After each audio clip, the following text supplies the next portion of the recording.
Hello everybody, welcome back. I'm Nicole Danielle and I'm annoyed. Let's just put that out there. I don't even know where to start, honestly. I've actually got some notes today to hopefully keep me on track. And grab some coffee and let's get into it. In this community that we have found ourselves in, Torah observant, woke truth movement, whatever. There's so many different versions of it though, right? I have been seeing recently things on makeup, and you know how you have those people pop up on your like friends, like possibly friend things or whatever. So this girl and I had, 30 or 40 mutual friends or something. So I just kind of started checking her page out to see what she's all about. I like new people. I reach out to people all the time, especially within our Torah community and stuff. I want new, I want more mamas and to do life with, to glean from and lean on and things like that. So I was searching her page and I saw a post that implied, no, it didn't imply it. It said it. If you, it's sinful. She said that it is sinful to wear makeup. And apparently the girls that still choose to wear makeup are young in the faith or just plain, whatever, defiant or something like that. I'm not exactly certain, because it was her post first that kind of got me dwelling on this topic and kind of angry, and not fleshly angry, just like, it's so annoying that you can just add to God's law, right? Whatever you want to, and you can just put it out there as truth, and you can sister shame, and it's ridiculous, and it's making me mad. Nowhere in God's law does it say, that's what she said. That's exactly what she said. She said God hates it. Y'all, and I forgot to look up that Proverbs verse. She said God hates when you wear makeup. No, he doesn't. There's a couple things that he hates. Vanity, lying, deceitfulness. There's a list. Fill in the blanks. It's in Proverbs. 7 things does he hate. But I'm just like, this is insanity, right? And a bunch of my friends reposted it or said that they were in agreement with it and things like that. And I'm like, I don't get it. And then I was dwelling on it and, kind of trying to let it go and thinking about saying something just on my own personal wall and thinking whatever. And the more I thought about it, and the more of my friends that are in agreement with this, it's just sad. Stop adding, don't add to God's law. Don't tell me what he hates, because he's already told me what he hates. And never, ever did he ever say anything about hating makeup. He never said anything about head coverings. I mean, I covered that in my last video. It's not mandatory. Head covering is not mandatory. He never said, Abba, Yahweh, never wrote in his law, his instructions for life, for good, that we were supposed to cover our heads. If he wanted us to do it, he would have written it down.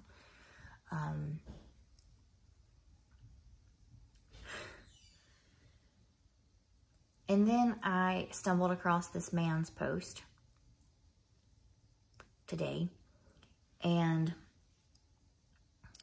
he said, not my friend, somebody shared it. He says, if you wear makeup, then you are allowing spirits into your life, demonic spirits into your life. You put the makeup on your face and you are being controlled by demons. And he used the verbiage talking about like any sister in the truth would know this. Or she's in willful disobedience. Like if she doesn't know, you know, then she's just in willful disobedience from the truth. What truth? What truth are we talking about? Only God says what is true. Only He gets to say what is true and what is false. And we don't get to make this stuff up. It's simple. We don't get to make this stuff up. I'm like, this is ridiculous.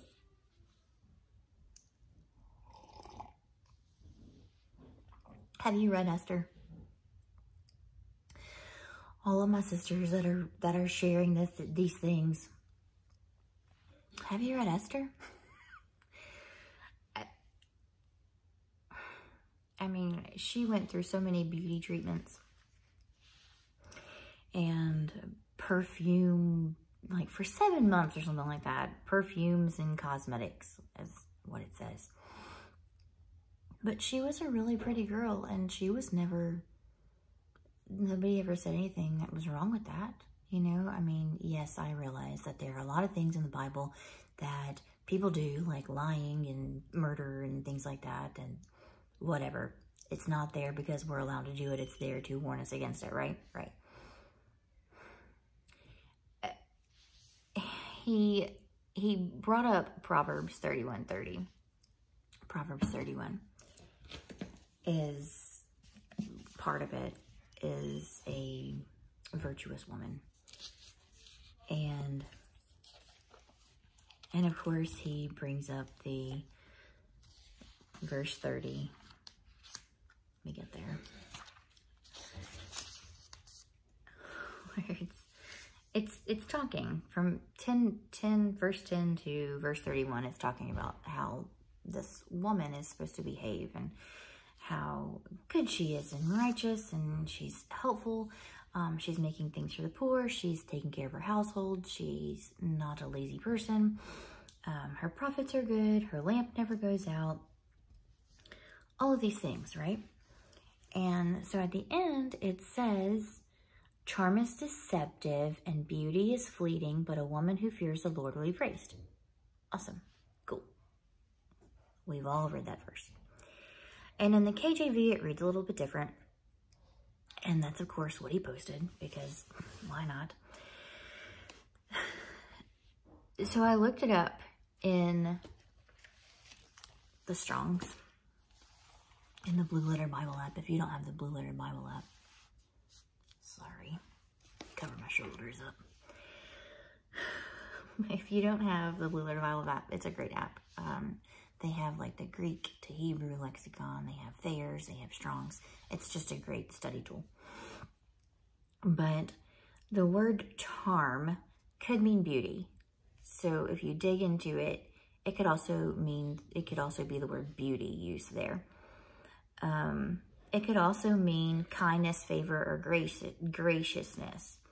Okay, so the verse could say beauty is deceptive. It is, right?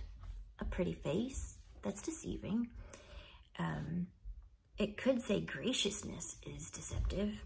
It could mean that kindness and favor are deceptive.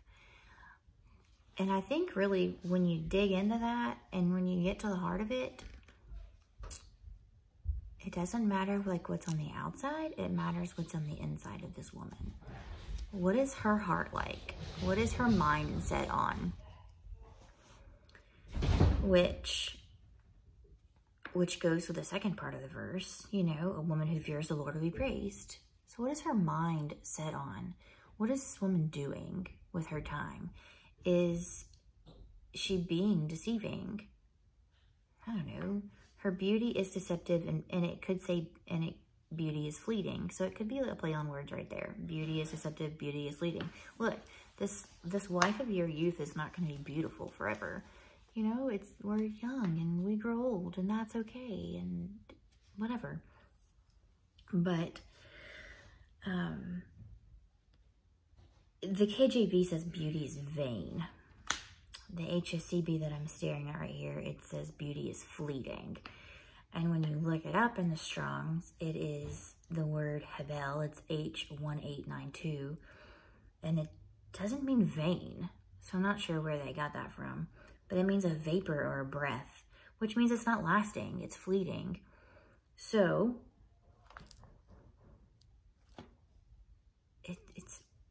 don't rely on it, right? I mean, just come on. It's so annoying. So that's Proverbs 31. And then he used Jeremiah 4:30.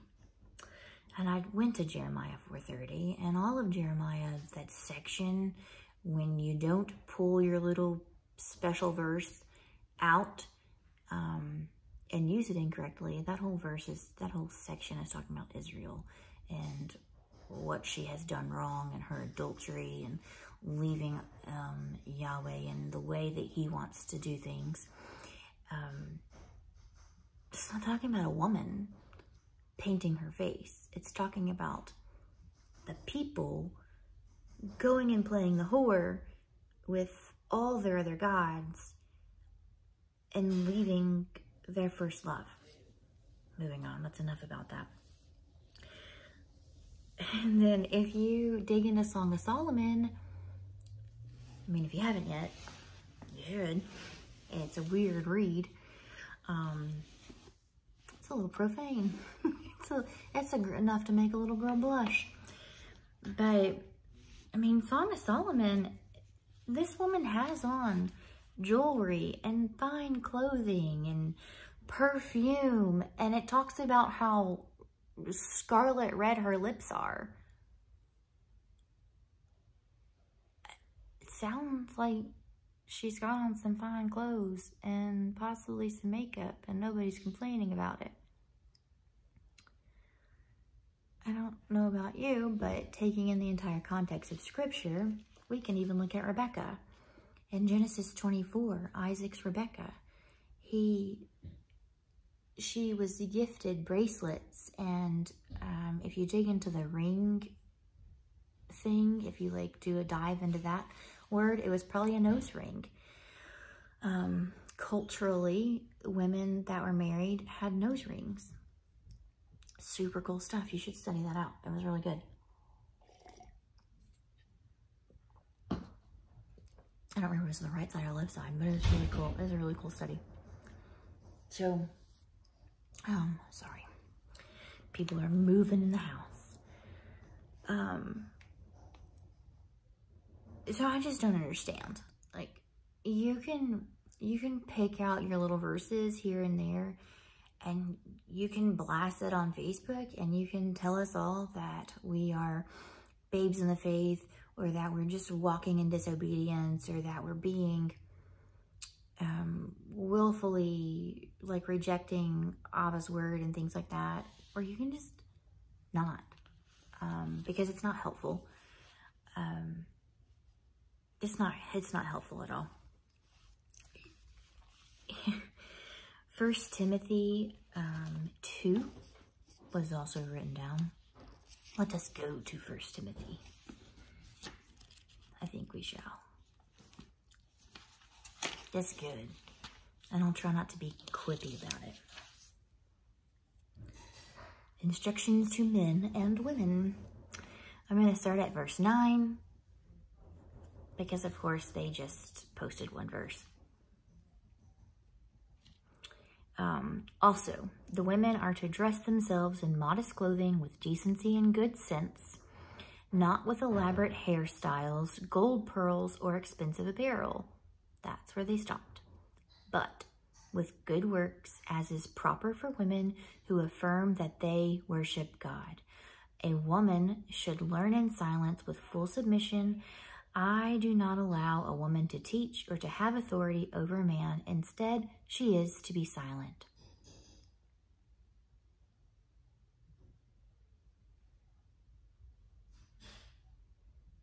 Yeah, about that.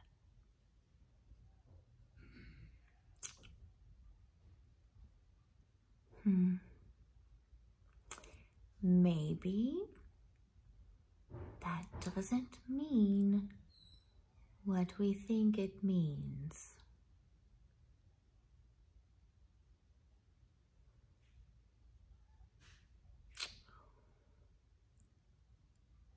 Or maybe we should just stop this video right now.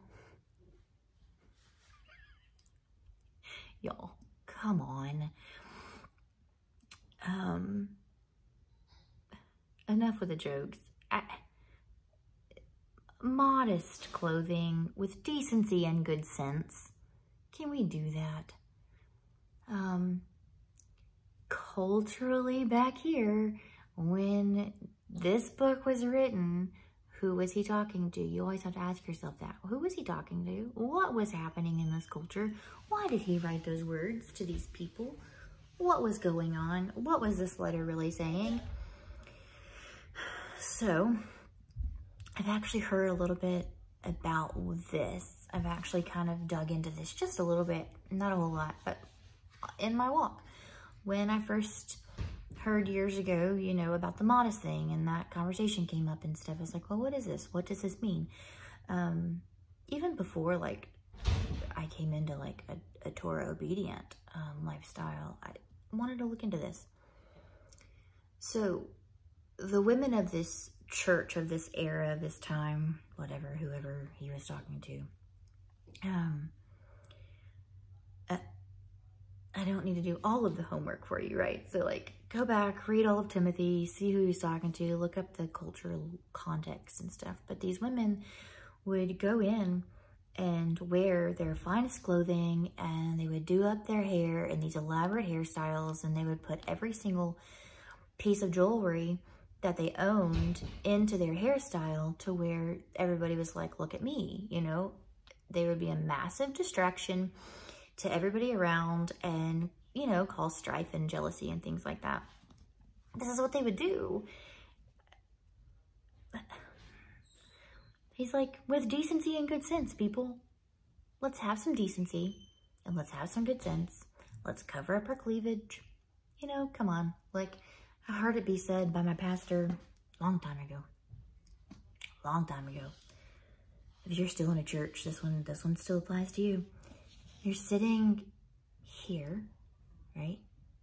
And your pastor's up here on a pedestal looking down at you. That's just the way the church is set up. There's nothing wrong with that. He needs to be set up there, set apart, so he can be on a speaker and everybody can see him, right? It's not rocket science. But he's looking down at you in the congregation, and you aren't covered, so all he's doing is staring at your breast. And then not even the pastor, right? So the ushers are now passing around the plate, and they come up to you, and they're up here. They're not even right here, and you're here. They're up here, and they're passing the plate. Your dress is too short. Decency and good sense.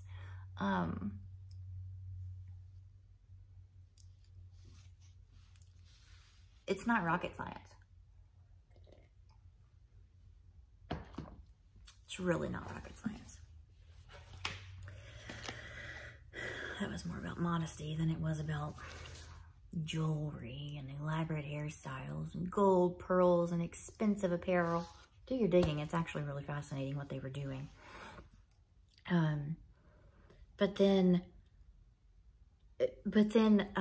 So he didn't specifically add this verse. I think the other post that I saw a couple days ago had this 1 Peter verse in it, so I wanted to go there.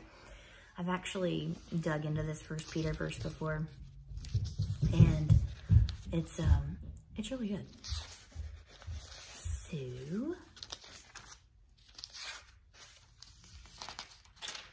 1 Peter 3, it's talking about a woman's role. In the same way, wives, submit yourself to your own husbands, so that even if some disobey the Christian message, they may be won over without a message by the way their wives live, when they observe your pure, reverent lives. Your beauty should not consist of outward things like elaborate hairstyles and the wearing of gold ornaments or fine clothing. Instead, it should consist of what's inside your heart, with the immeasurable quality of a gentle and quiet spirit, which is very valuable in the eyes of God. And then it goes on. It's really good. It is really good. I've struggled through this. I've wrestled with this a lot. But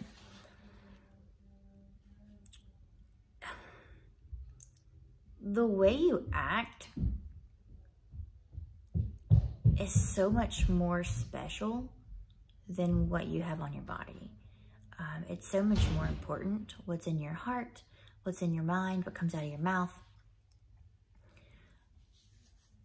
Beauty comes from within, and that's what's going on, right? You can doll yourself up. You can put your makeup on. You can do your eyes real big. You can do your jewelry and things like that. But what is that? I mean, like, it doesn't matter, right? I mean, you're putting on a mask, like your fake face. I'm not saying, like, makeup is a mask. I'm saying, like, you are, it's like the fake,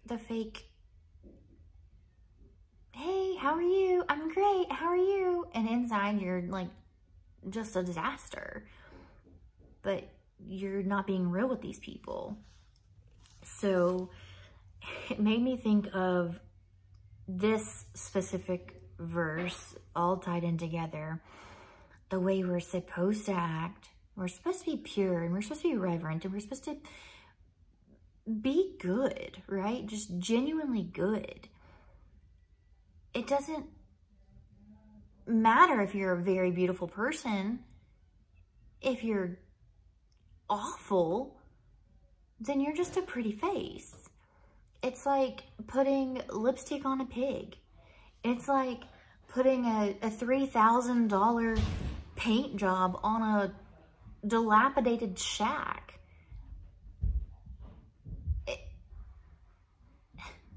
You can't fake it once you open your mouth. I mean, that's what this is saying. You can spend hundreds of dollars a month on doing your hair and doing your nails, and you can spend, you know, designer clothing and designer makeup, and but if your heart is disgusting, if the way you live is not gentle and quiet, then this is husband and wife stuff. Don't take this out of context. You'd be like a drippy faucet. You'd be like a trumpet blasting. You're not gonna do anything good for your husband. If he wants a trophy wife. But what happens to the trophy wife in all the movies? She's miserable. She's miserable. And usually it ends up in divorce, and then he gets a 10-year younger, 15-year younger trophy wife.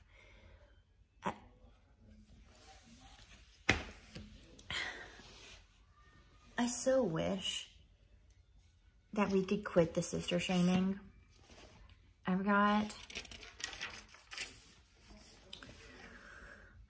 There's not a lot that the scripture says about modest apparel, other than a couple of those verses that I just read, but there's nothing that says what it actually is. Have you ever asked yourself why? Why does God not just tell us exactly what to wear? Because then we would do it, right? Or, I mean, we wouldn't, but I know a lot of us, we just would. We would wear exactly what he told us to wear. If he said, you know, build this linen garment that is this long, that goes this whatever, below the knee, blah, blah, blah, blah, blah, do the elbow, we would do it. I would do it. I mean, if God says to do it, I would do it. But he doesn't. Why? Because cultures change. It's in some, if you, my son is out of the window. I'm sorry. He's just standing there like, hey, he's 13. What can he do?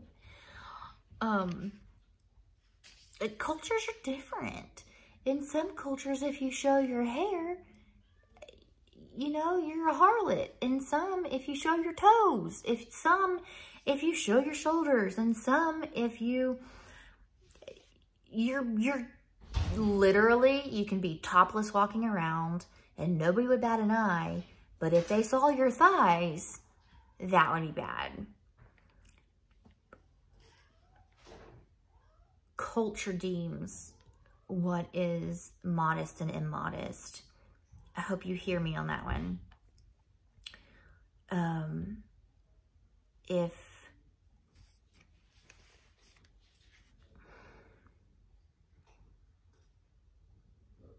it changes. And like they used to wear skirts, right, men? And the women would wear the pants. Why did that happen? Because women were being raped relentlessly, and pants were harder to get out of. You know, like it. And now it's like we have women saying that if women wear pants, then they're going to hell. Like, I don't get it. You can wear whatever you want to wear. If you have a husband, then of course he is your authority, right? You have to listen to him. And what it really boils down to in your skirt or in your dress or whatever it is that you're doing and putting on your body, you can still be immodest in that. You can still stand a certain way. You can still pose for pictures a certain way. It's your face, your eyes, they can still have that look. You can still be flirty, and you can still be inappropriate and be dressed in a garbage sack. Like, I don't know. Y'all, I don't know. I just know that it's really inappropriate to call out other people by what they're wearing boldly. You know, like, even jokingly, I know it hurts people. I've talked to a couple people and it hurts them, like, oh, you're such a hussy, or oh, whatever, and like the girl looks gorgeous in a beautiful dress. I think a lot of that comes from insecurities on our part. Like, just because that's your choice that you have made, you think that you need to wear skirts, that you want to raise your children to not wear pants, like your little girls, and not wear pants and things like that. That's your choice. Scripture doesn't back that up.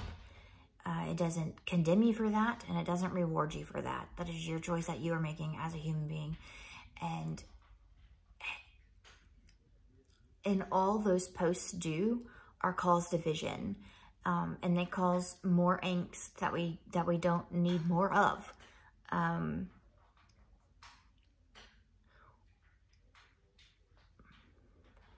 There are new women stepping into this all the time, and we should teach them, like, what they need to know. They need to know what God wants them to do. They need to know the law. They need to know, you know, they need help. Like, how do you keep the Sabbath? How do you keep the feast days?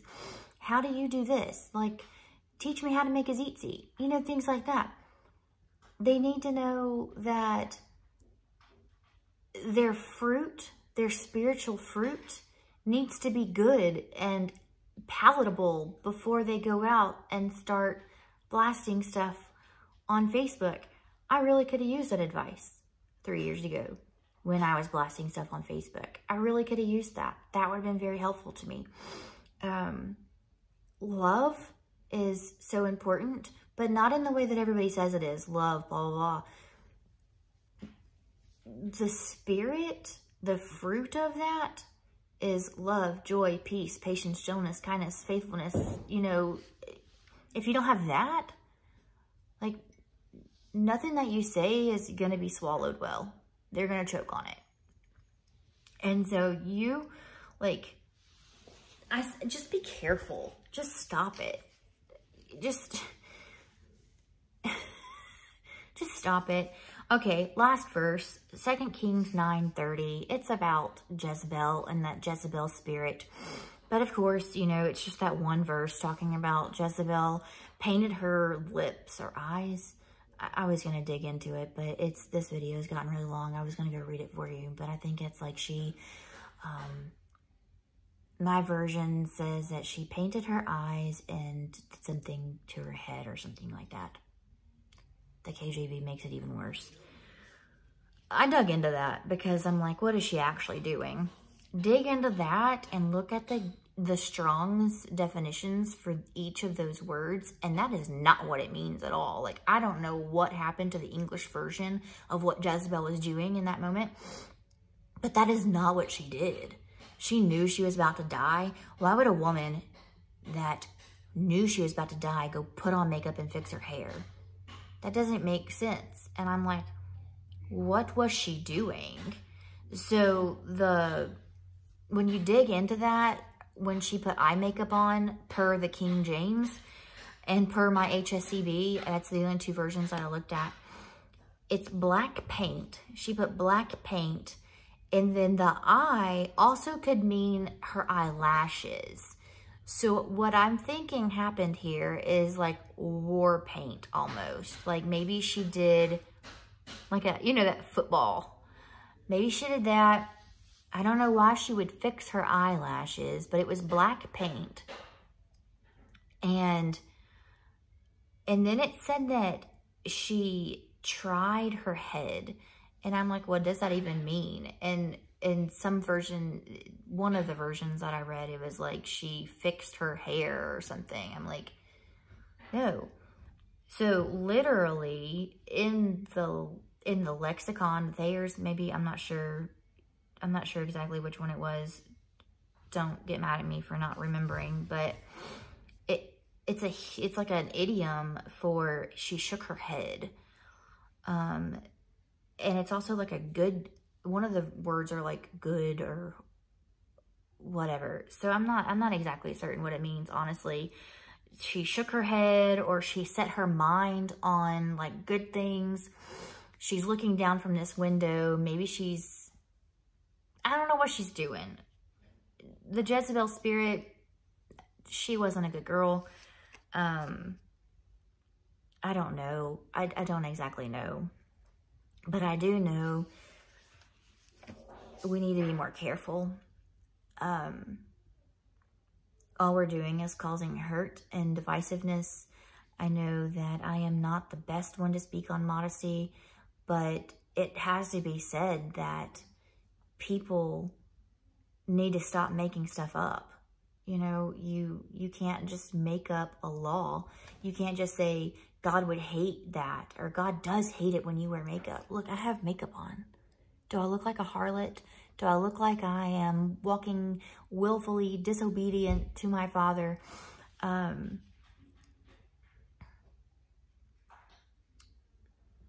I don't know. I guess I'm going to end it there. It's just frustrating. We need to be better. We just need to be better. We're just turning good sisters away from us. We're just causing division with our hatefulness and our attitude. And I know myself, when anybody starts adding to, I'm like, I'm out. Because it doesn't say that. My husband is downstairs doing construction. I need to stop this video. And I hope you guys dig in better, listen to my heart, and realize that it's not okay. I love you guys, and hopefully I will see you again.